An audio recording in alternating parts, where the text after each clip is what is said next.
Hello, എല്ലാവർക്കും സുഖമാണോ? രാത്രിയായി, എല്ലാവർക്കും ഉറങ്ങാൻ പോയിട്ടുണ്ടാവും എന്ന് വിചാരിക്കുന്നത്. എൻ്റെ ഒരു ചേച്ചി ഉണ്ടായിരുന്നു. ആ ചേച്ചിയുടെ മോൻ ദുബായിൽ നിന്ന് വന്നിട്ടുണ്ട്. അപ്പോൾ എനിക്കൊരു ഗിഫ്റ്റ് തന്നു.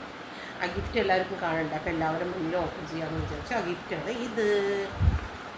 ഇതാണ് ചോക്ലേറ്റാണ്. ഈ ഗിഫ്റ്റിൽ ഫുൾ ചോക്ലേറ്റാണ് കേട്ടോ. ഇതാണ് ഈ ഗിഫ്റ്റ് തന്നത്. പിന്നെ കുറച്ച് പിസ്തയും കുറച്ച് ബദാമും തന്നിട്ടുണ്ട്.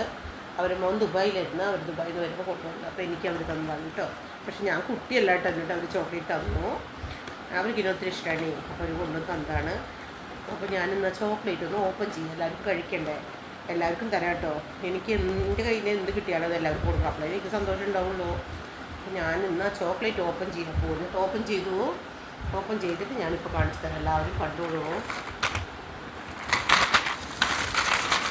ഇതാണ് ചോക്ലേറ്റ്. എത്ര ചോക്ലേറ്റ് ഉണ്ട് നോക്കൂ, എല്ലാവരും കണ്ടില്ലേ? എത്ര ചോക്ലേറ്റാണെന്നറിയോ? ഇതെനിക്കിപ്പോൾ ഇഷ്ടം നീനുട്ടി ഉണ്ടെങ്കിൽ നീനുട്ടിക്ക് കൊടുക്കാം. നീനുട്ടിക്ക് ഇഷ്ടം തന്നെ കഴിക്കുമോ. പിന്നെ എനിക്ക് ഒരുപാട് ഇഷ്ടപ്പെടുന്നതാണ് അജയ് അക്ഷയാണ്. അവർക്ക് ഒത്തിരി ഇഷ്ടം ചോക്ലേറ്റ് പറഞ്ഞാൽ. വലിയമ്മ ചോക്ലേറ്റ് എപ്പോൾ പോകുമ്പോഴും അജയ് ഇത് ഞാൻ ബാംഗ്ലൂരിലുള്ള അജയ് വേണം, വലിയ ചോക്ലേറ്റ് പറഞ്ഞുകൊണ്ടിരിക്കും. ഇപ്പോൾ ആ കുട്ടികൾ ഇവിടെ ഇല്ല. പിന്നെ അപ്പൂസിന് ഭയങ്കര ഇഷ്ടമാണ്. കണ്ടില്ല എത്ര ചോക്ലേറ്റ് ഉണ്ട്, ഞാൻ വാരി പിടിച്ചിട്ടുണ്ട് കേട്ടോ.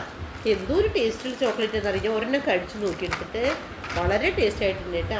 എൻ്റെ ഫ്രണ്ട് എനിക്ക് കൊണ്ടുവന്ന് തന്നതാണ്. ഒരു കാരണം എല്ലാവരും കണ്ടോളൂ. ഓക്കെ, എല്ലാവർക്കും തരാം കേട്ടോ. വേണമെങ്കിൽ തൊള്ളോട്ട് തിന്നാർക്ക് വേണമെങ്കിലോ. Okay, bye, good night.